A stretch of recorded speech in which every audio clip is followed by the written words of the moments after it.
اب 2025 میں بھارت کو جنگی اور سفارتی محاذ پر دھول چٹانے کے بعد پاکستان اور امریکہ کے تعلقات اس وقت ایک نئے افق پر ہیں۔ امریکہ اور بھارت کے درمیان بڑھتی معاشی کشیدگی اور صدر ٹرمپ کی افغانستان میں بگرام ایئر بیس واپس لینے کی خواہش، پاک سعودیہ دفاعی معاہدہ اور مشرق وسطی میں پاکستان کا بڑھتا اثر و رسوخ ایک سنہری موقع ہے۔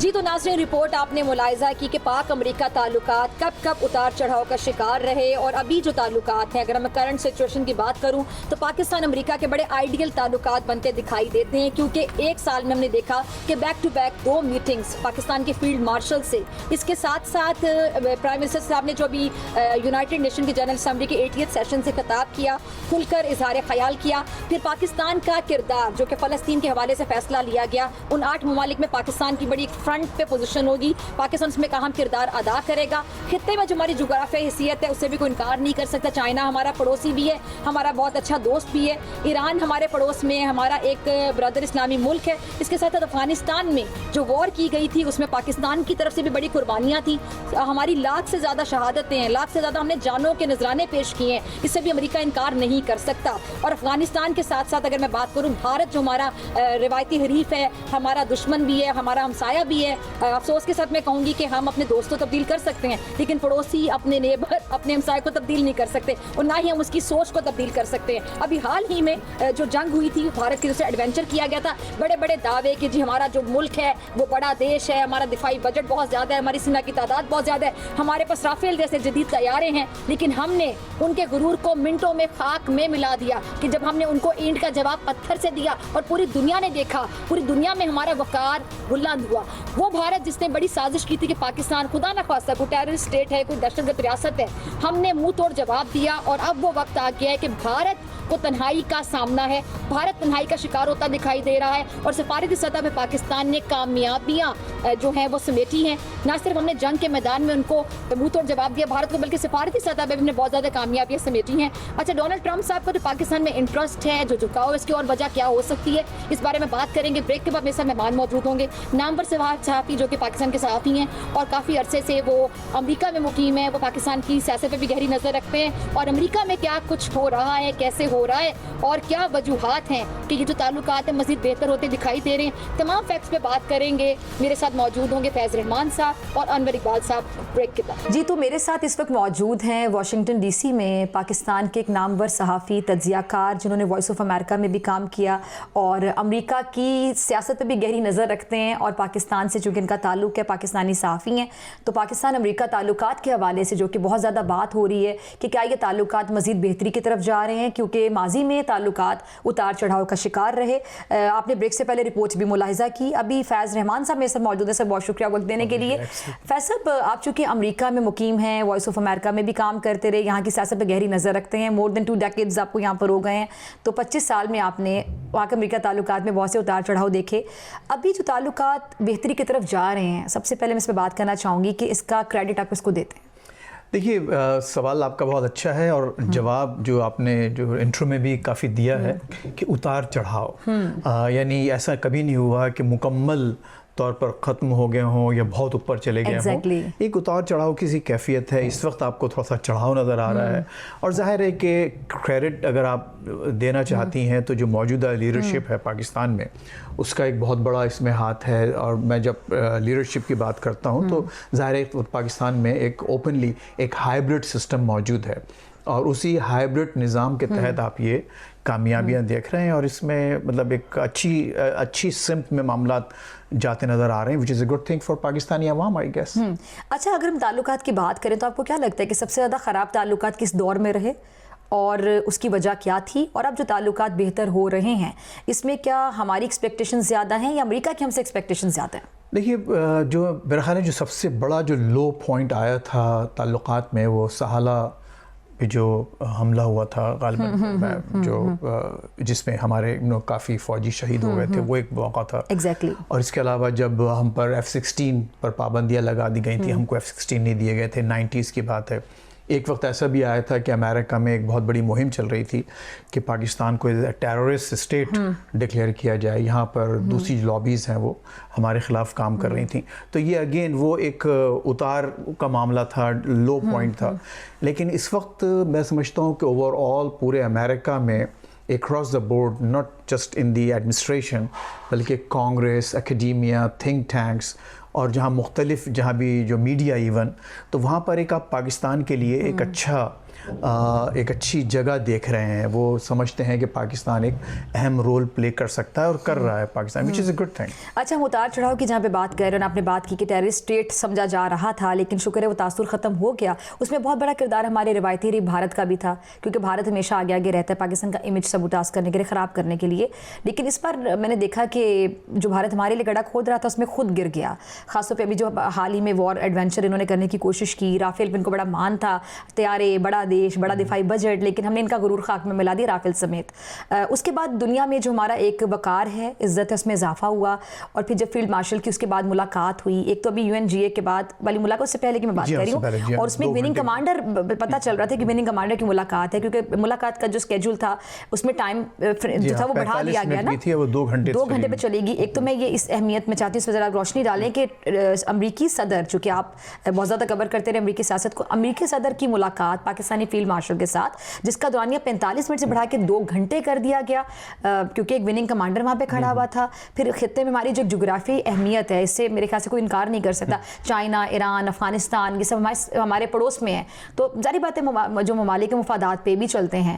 تو آپ اس کو کیسے دیکھتے ہیں؟ دیکھیے, سب سے بڑی بات تو یہ ڈاکٹر فضا, آپ جانتی ہیں کہ جو بڑا ایک مشہور مقولہ ہے, محاورہ, کہ یتیموں کا کوئی باپ نہیں ہوتا, اور کامیابی جو ہے اس کا کریڈٹ ظاہر ہے صحرا ہر ایک لینا چاہتا ہے, اس کا شریک بننا چاہتا ہے. انگلش کا محاورہ ہے. ایگزیکٹلی. تو اس میں ظاہر ہے کہ جب ایک اتنی بڑی وکٹری, ایک اتنی بڑی, آپ سے 10 گنا زیادہ بڑی طاقت پر آپ نے 4 گھنٹوں میں سبقت حاصل کی, اور وہ ہم نہیں کہہ رہے تھے, وہ پاکستانیز نہیں کہہ رہے تھے, بلکہ چائنا, برٹن, امریکہ, جن کے اپنے سیٹلائٹ, سپر سیٹلائٹس موجود ہیں, جو ایک ایک چیز واچ کر رہے تھے. اور یہی وجہ ہے کہ جو امریکی صدر بار بار اس چیز کا اعادہ کرتے ہیں کہ 5 گرائے گئے, 6 گرائے گئے, اب 7 کا اس کا مطلب یہ ہوا کہ وہ جو رپورٹس ان کے پاس ہیں, وہ مطلب ٹو بی آنیسٹ, وہ کچھ رپورٹس تو خود ہمارے پاکستان کے پاس ایسی رپورٹس نہیں آئی جس کو یہ دیکھ سکتے تھے.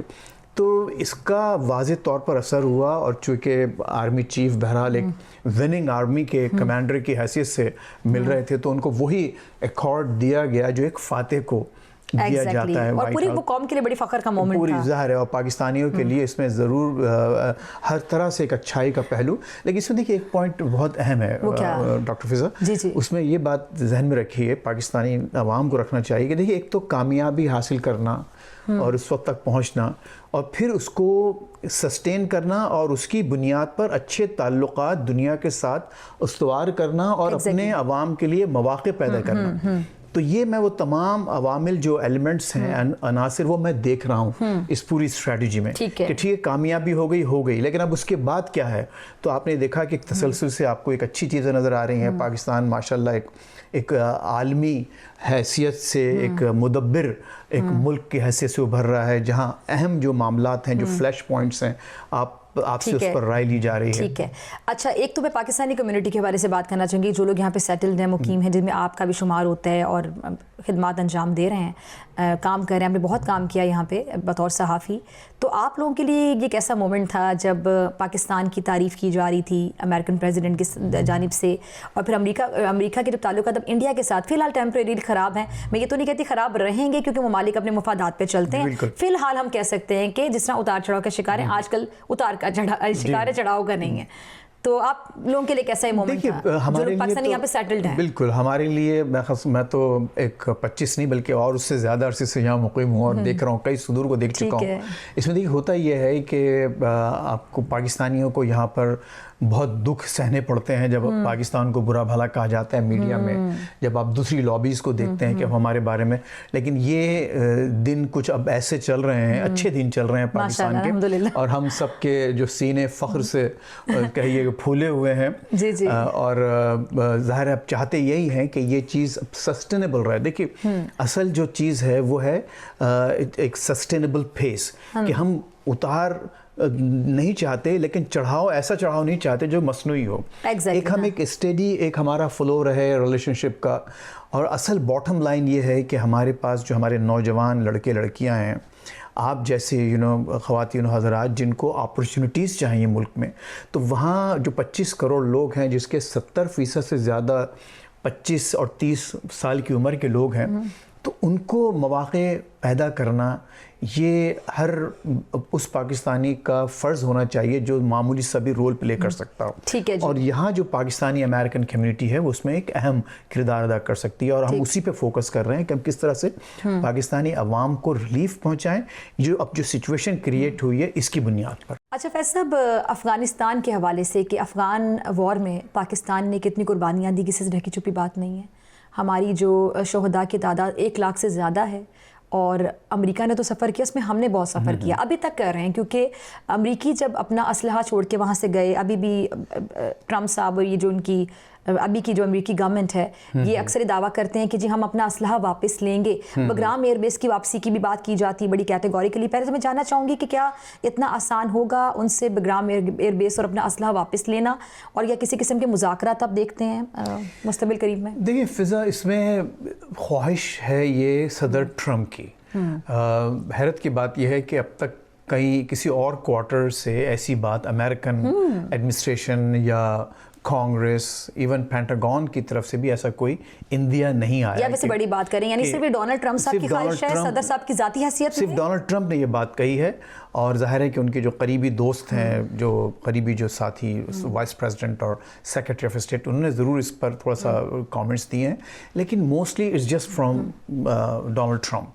تو اب دیکھنا یہ ہے کہ پاسبل ہے, مجھے نہیں لگتا کہ یہ اتنا آسانی سے معاملہ, کیونکہ جو معاملات ہیں اس وقت, آپ نے ایک طویل 25 سال وہاں 21-22 سال لگا کر آپ وہاں سے نکلے, بہت برے حالات میں نکلے, سب کچھ چھوڑ کے آپ کو آنا پڑا. اب آپ اتنا بڑا بگرام جو بیس ہے جس میں 2 ایئر فیلڈز ہیں, اتنی بڑی ٹیریٹوری کو آپ بغیر بوٹس آن دا گراؤنڈ کیسے مینیج کریں گے, اور کس طرح سے وہ طالبان اور نئی حکومت اس بات کی اجازت دی کہ آپ دوبارہ وہاں بوٹس آن دا گراؤنڈ بھیجیں, فوجیوں کو بھیجیں. اور خود امریکی عوام اب نہیں چاہتے, کوئی یہاں پر پیاس نہیں ہے, کوئی ان میں ایسی خواہش نہیں ہے کہ دوبارہ امریکی فوجی افغانستان جیسے ایک دور دراز علاقے میں دوبارہ مرنے کے لیے وہاں جائیں, زخمی ہونے کے لیے وہاں جائیں. 18, 19 سال کے بچے اور ٹرمپ صاحب نے تھرو آؤٹ بات ہی پیس کی, امن کی. ہاں, تو یہ مجھے نہیں لگتا کہ پاسبل ہے, حالانکہ خواہش ضرور ہے. اور آپ کو اگر آپ نقشے پر بیٹھ کے دیکھیں تو بہت اچھا لگتا ہے کہ ایک ایسا پوائنٹ بگرام جو کہ تمام جو فلیش پوائنٹس ہیں, جو تمام اہم ممالک ہیں ان سے قریب ہے, Iran, China, India, Pakistan, Russia, تو وہ ذرا مشکل لگتا ہے مجھے, لیکن خواہش ضرور ہے, لیکن مجھے قابل عمل نہیں لگتا. ٹھیک ہے, پیس کے حوالے سے جو فلسطین سے ریلیٹڈ ابھی ریسنٹلی فیصلہ لیا گیا, اور ان ممالک میں پاکستان بھی شامل ہے الحمدللہ جو مسلم ممالک ہیں, آپ کو لگتا ہے کہ فلسطین کے حوالے سے جو بات کی جا رہی ہے اس میں کوئی نہ کوئی عملی اقدامات بھی لیے جائیں گے, صرف بات رہ جائے گی؟ دیکھیے باٹم لائن یہ ہے فضا کہ فلسطینی عوام کو اس وقت اب ریلیف کی ضرورت ہے. بہت جانیں چلی گئیں, 70,000 بچے, بوڑھے, جوان سب وہاں شہید ہو چکے ہیں. اب کوئی نہ کوئی اس کا حل نکلنا ضروری ہے, یہ بات تو اس میں کوئی شک نہیں, لیکن ہر وہ حل جس میں فلسطینی عوام کی اپنی آواز شامل نہ ہو اور ایک وسیع پیمانے پر آپ کو ایک کنسنسس نظر نہ آئے, تو میں نہیں سمجھتا کہ وہ قابل عمل ہوگا اور زیادہ سسٹین کر پائے گا. صحیح.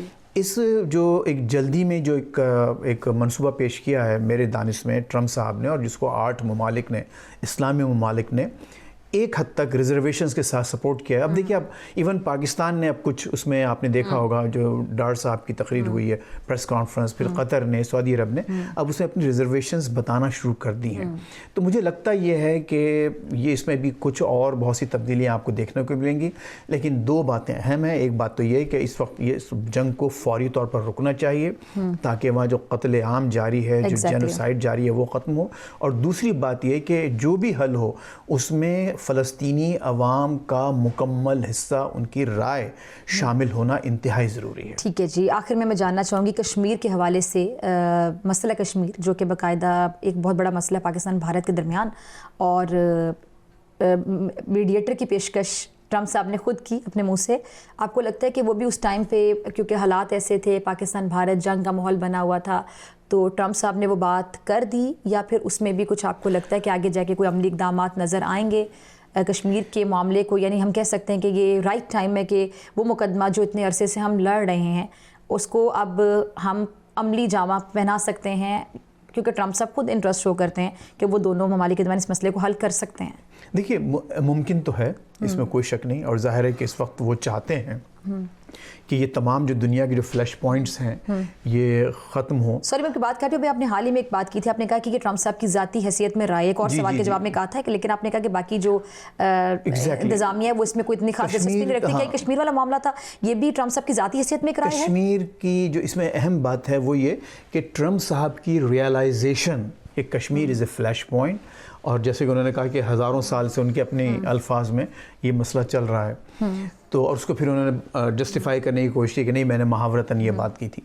تو یہ احساس ہے اور پوری دنیا جانتی ہے، یہاں پر امریکن اسٹیبلشمنٹ جانتا ہے کشمیر، لیکن بھارت دیکھیے اس وقت جس پوزیشن میں ہے اور پاکستان کے جو حالات ہیں، پھر امریکہ کتنا اس پورے معاملے پر انفلوئنس کر سکتا ہے، اثر انداز ہو سکتا ہے، یہ تھوڑا ذرا مشکل ایک انالیسس ہے، تجزیہ ہے۔ میں نہیں سمجھتا کہ آپ کو کوئی فوری حل نظر آئے گا، لیکن موومنٹ ضرور ہو رہی ہے، یہ بات طے ہو چکی ہے right at the highest level of the U S government, president Trump نے یہ بات کی کہ کشمیر ایک عالمی مسئلہ ہے، اٹس اے ڈسپیوٹڈ ٹیریٹوری۔ ٹھیک ہے جی، بہت شکریہ فیض رحمان صاحب آپ کی قیمتی وقت کے لیے۔ ناظرین آپ سے ملاقات ہوگی بریک کے بعد، اور بریک کے بعد میرے ساتھ موجود ہوں گے نامور صحافی انور اقبال صاحب۔ ویلکم بیک ناظرین، فیض رحمان صاحب میرے ساتھ موجود تھے اور اب میرے ساتھ موجود ہیں ایک اور نامور صحافی انور اقبال صاحب۔ آپ ان کو ٹی وی چینلز پہ دیکھتے رہتے ہوں گے، اور انور صاحب کے بارے میں اگر میں کہنا چاہوں، ہم تو انور بھائی کے بات کرتے ہیں۔ انور بھائی السلام علیکم۔ وعلیکم السلام۔ اگر میں آپ کے بارے میں تھوڑی آپ کی تعریف کرنا چاہوں کہ انور اقبال صاحب، انور بھائی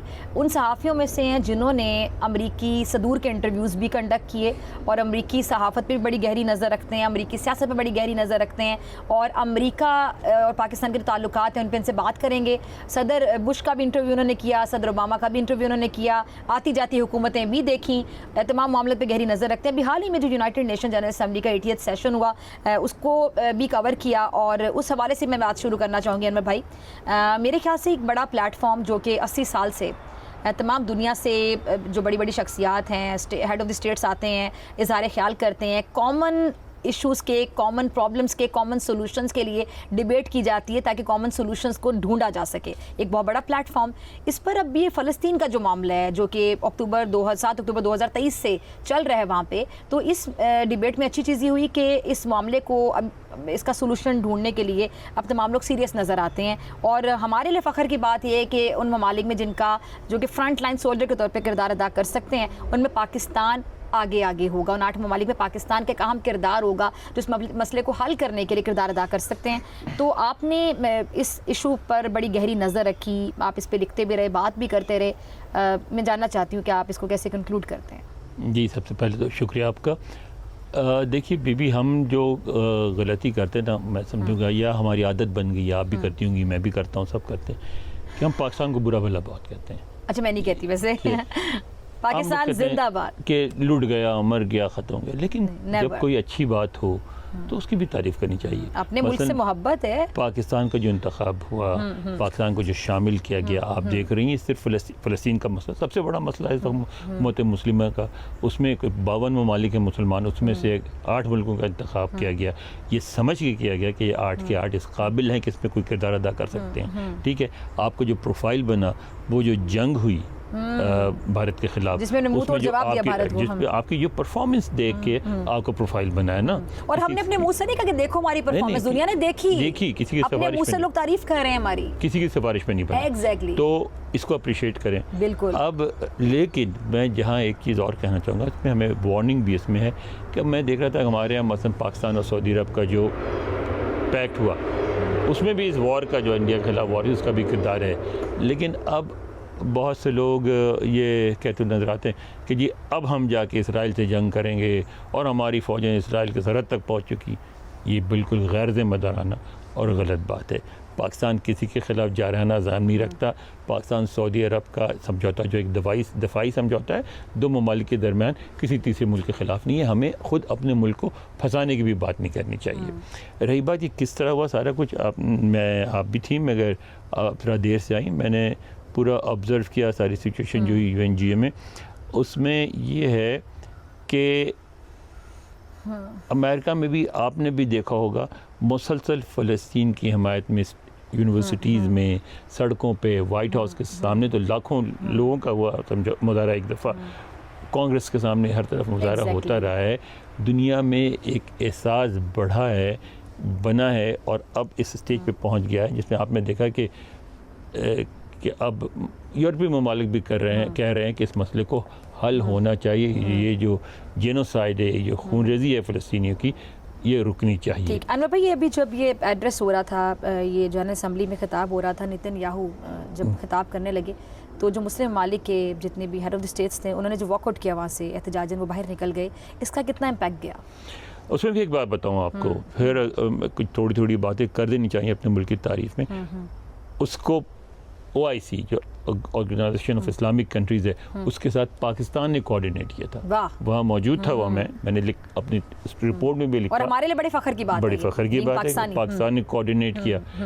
اسی لیے میں کہہ رہا ہوں کہ پاکستان کے کردار کو ریکگنائز کیا جا رہا ہے. تو ماشاءاللہ الحمدللہ بالکل. تو میں یہ ہوا کہ جب سارا کچھ ہوا نا تو اس کے بعد یہ ضرورت محسوس کی گئی کہ مسئلے کا حل نکالا جائے. تو حل کیسے نکالا جائے, اس میں ایک بات نظر آئی کہ ایک تو نیگوشیشن کے لیے ایک ایسی ٹیم بنائی جائے جس پر فلسطینی اعتماد کرتے ہوں, مسلمان اعتماد کرتے ہوں, عرب اعتماد کرتے ہوں, اور پھر وہ اس ٹیم کی ایک فورس بنائی جائے جو ڈس انگیج کرے اسرائیل کو اور فلسطینیوں کو.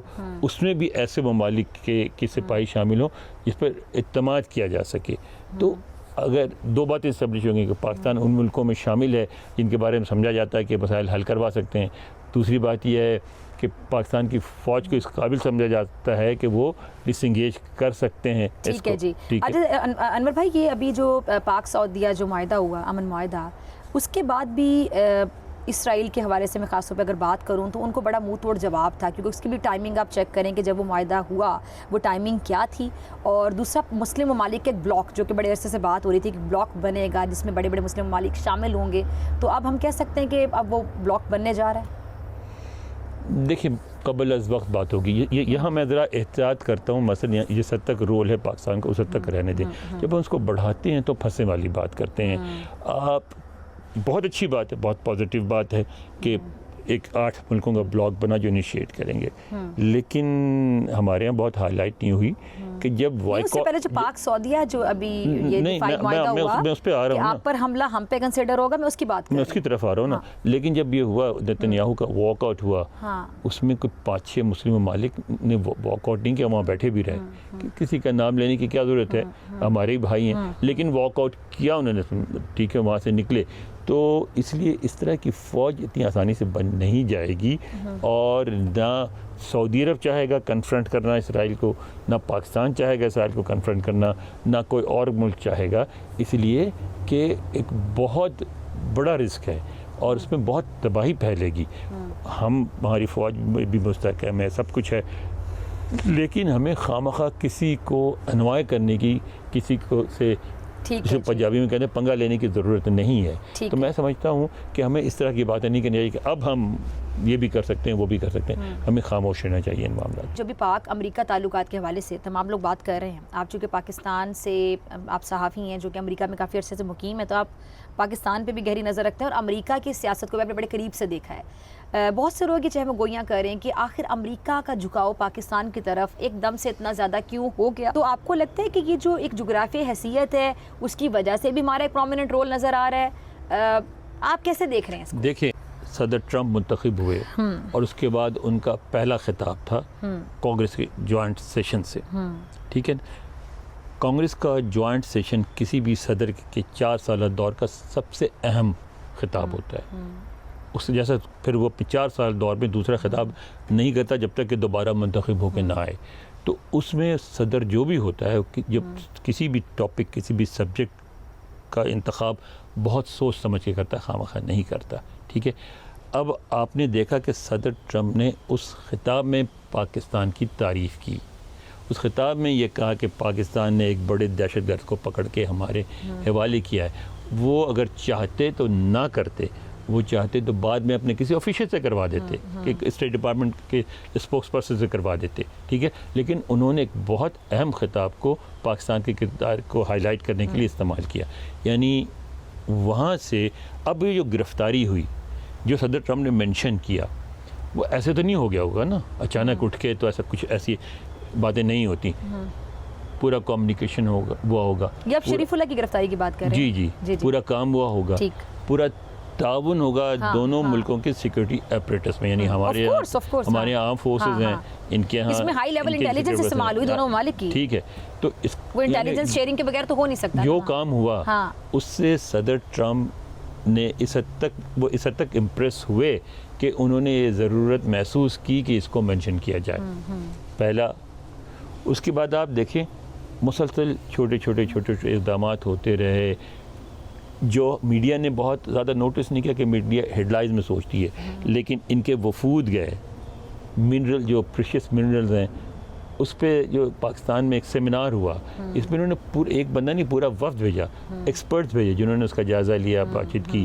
اس کے بعد آئے پھر پاکستان سے لوگ آئے. ٹھیک ہے.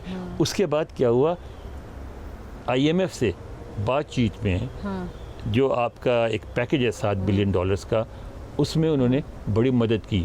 جو ریویو تھا اس کا، یعنی اس کے بعد ریویو جو ہوا، پہلا ریویو وہ ان کے آنے کے بعد، وہ پہلے ریویو میں انہوں نے آپ کی مدد کی. ٹھیک ہے. اس کے بعد کیا ہوا کہ ہمارے آرمی چیف سے جو ملاقات ہوئی وائٹ ہاؤس میں، بڑی میں کہوں گا کہ بڑی عجیب و غریب اور ان یوزول ملاقات ہے. اس لیے کہ امریکہ میں یہ نہیں ہوتا کہ صدر ان کا کسی ملک کے آرمی چیف کو بلا کے، اچھا ایسا بھی نہیں، پورا فارمل پروٹوکول کے ساتھ کہ باضابطہ پرنٹڈ مینیو لنچ کا، یعنی یہ نہیں کہ اچانک جاتے جاتے آ گیا. یہ پہلی والی ملاقات کی بات کر رہے ہیں نا؟ جی جب یہ ہم نے انڈیا کو منہ توڑ جواب دیا، اس کے بعد جو 45 منٹ کی ملاقات تھی، لیکن اچھا دورانیہ بھی بڑھا دیا گیا. یہ بھی بڑی انٹرسٹنگ بات تھی. 2 گھنٹے پھر وہ ملاقات جاری رہی. نہیں، دورانیہ تو یہ اس پہ ہوتا ہے نا کہ کتنی اہم باتیں ہوئیں. اٹ مینس کہ اہم باتیں تھیں نا، بالکل تھیں، کیونکہ 45 منٹ دورانیہ 45 منٹ کا ٹائم تھا نا انور بھائی. اس کو بڑھا کے ڈبل بھی نہیں، ٹرپل کر دیا گیا. جی بالکل کر دیا گیا. لیکن اس میں آپ یہ دیکھیں نا کہ باضابطہ آپ کو پوری جو آپ کو پورا جو اعزاز دیا گیا وہ ایک سربراہ مملکت سربراہ حکومت والا ہے. ٹھیک ہے نا. اس کا مطلب ہے اچھا اس کے بعد دونوں طرف سے سیکورٹی کے افراد بھی شریک ہوئے، اور اس میں جو بھی بات چیت تھی اس کا دورانیہ بھی بڑھا دیا گیا. اس کا مطلب اس سے باتیں بہت اہم چیزیں پہ ہوئیں. اچھا یہ ساری چیزیں ہوں گی. پھر صدر ٹرمپ کا ایک ٹویٹ آتا ہے جس میں وہ کہتے ہیں کہ وہ پیٹرولیم کے دریافت میں بھی مدد کریں گے، منرلز میں بھی کریں گے، اور پاکستان کی مطلب ٹریڈ کے ساتھ ٹریڈ کو اور پاکستان کی معیشت کو بہت آگے لے جانے میں پاکستان کی مدد کریں گے. ٹھیک ہے. اس کے بعد آپ دیکھیں بڑی انیوژول بات ہے کہ 10 مہینے کے اندر کسی ملک کو وائٹ ہاؤس میں 2 دی گئی اپیئرنسز. یعنی جب یہ UNGA میں آئے تھے تو اس میں یہ ایک دستور ہے کہ UNGA میں آتے ہیں تو ایسے تو جو لنچ ہوتا ہے یا ڈنر ہوتا ہے اس میں سب کو بلاتے ہیں، لیکن کچھ جو خاص ممالک ہوتے ہیں ان سے 5-10 منٹ کی الگ ملاقات بھی کر لیتے ہیں. تو ہمارے وزیر اعظم سے وہاں بھی ملاقات کر سکتے تھے، لیکن وہ نہیں ہوا. اس کے بجائے انہوں نے وائٹ ہاؤس میں بلایا جہاں ہمارے آرمی چیف بھی آئے ہوئے تھے، اور وہ دونوں صرف شریک ہوئے اور کوئی شریک نہیں ہوا. اور وہاں کوئی ظاہر صرف یہ 2 شریک ہوئے. تو اس میں کچھ اشارے بھی دیے صدر ٹرمپ نے کہ جو اس میں فوکس جو تھا وہ فلسطین کے مسئلے میں پاکستان کا کیا کردار ہوگا. ٹھیک ہے. اس سے ایک بات اور ظاہر ہوتی ہے کہ جو پیکٹ ہوا ہے آپ کا سعودی عرب کا جس کی آپ بات کر رہے تھے، وہ امریکہ اس کے خلاف نہیں ہے. ٹھیک ہے نا. وہ سمجھتا ہے کہ ایک مفید اور ضروری ہے. تو میں سمجھتا ہوں کہ ساری گفتگو میں اس سارے عرصے میں پاکستان اپنی اسٹریٹجک لوکیشن کی وجہ سے، اپنی پالیسیز کی وجہ سے، اور انڈیا کے خلاف جو جنگ میں اس کی پرفارمنس کی وجہ سے وہ پوری طرح ابھر کے سامنے آیا ہے. میں لاسٹ میں آپ کا کامنٹ چاہوں گی کیونکہ وقت کی کمی ہے، میں کلوزنگ کی طرف جانا ہے. پاکستانی جو کمیونٹی یہاں پر موجود ہے، بزنس کمیونٹی کی بات کر لیں، جتنے بھی لوگ ہیں جو عقل سمجھ بوجھ رکھتے ہیں، جن کے اچھے کانٹیکٹس ہیں، اچھی پی آر ہے، وہ لوگ یہاں پہ پاکستانی جو ہیں وہ کتنا انٹرسٹ لیتے ہیں سیاست میں؟ اور ساتھ میرا سوال یہ کہ اس کا ظاہری بات ہے آپ کے ملک کو کیا فائدہ ہوتا ہے؟ کیونکہ بہرحال اپنے ملک کے مفاد کے لیے، اپنے ملک کے فائدے کے لیے ہر کوئی سوچتا ہے، اور سوچنا بھی چاہیے، حب الوطنی ہوتی ہے۔ دیکھیں، برطانیہ ہو کہ امریکہ ہو، یہاں سیاست میں پارٹیسپیٹ کیے بغیر آپ کچھ حاصل نہیں کر سکتے۔ ٹھیک ہے، سیاست میں پارٹیسپیٹ اس طرح کرنا ہے کہ آج جس طرح انڈین نظر آتے ہیں کانگریس میں، 4-5 انڈین ممبر ہیں کانگریس کے، کل آپ کے لوگ بھی نظر آنے چاہیے، جیسا کہ برطانیہ میں نظر آتے ہیں، آپ کے وزیر بھی ہونے چاہیے جس طرح برطانیہ میں نظر آتے ہیں۔ تو میں سمجھتا ہوں پاکستانی کمیونٹی نے اس کی طرف پہلا قدم اٹھا لیا ہے، وہ ایکٹیو ہو گئے ہیں۔ اس میں ٹھیک ہے ہماری جو اندرونی سیاست ہے اس کا بھی امپیکٹ پڑتا ہے، اور اس میں بعض چیزیں نگیٹو بھی ہو جاتی ہیں، لیکن اوور آل میں سمجھتا ہوں یہ پاکستان کے لیے بہت خوش آئند بات ہے کہ پاکستانی کمیونٹی انوالو ہو رہی ہے۔ اور ایک اس بات پہ میں بالکل کلیئر ہوں کہ جب بھی مثلاً بھارت کی جنگ تھی یا کوئی بھی ایسا مسئلہ جس میں پاکستان کی اور پاکستان کی سلامتی کی اور پاکستان کی ترقی کی بات ہوگی، اس میں پوری پاکستانی امریکن کمیونٹی پوری طرح اپنی مملکت، اپنی حکومت، اپنی ریاست کے ساتھ ہوگی۔ ٹھیک ہے جی، بہت شکریہ انور بھائی آپ کے قیمتی وقت کے لیے۔ ناظرین، اسی کے ساتھ مجھے دیجیے اجازت، آپ سے ملاقات ہوگی انشاءاللہ اگلے پروگرام میں، سیم ٹائم سیم چینل۔ اگر زندگی نے وفا کی، دعاؤں میں یاد رکھیے گا، اپنا بہت خیال رکھیے گا، اللہ نگہبان۔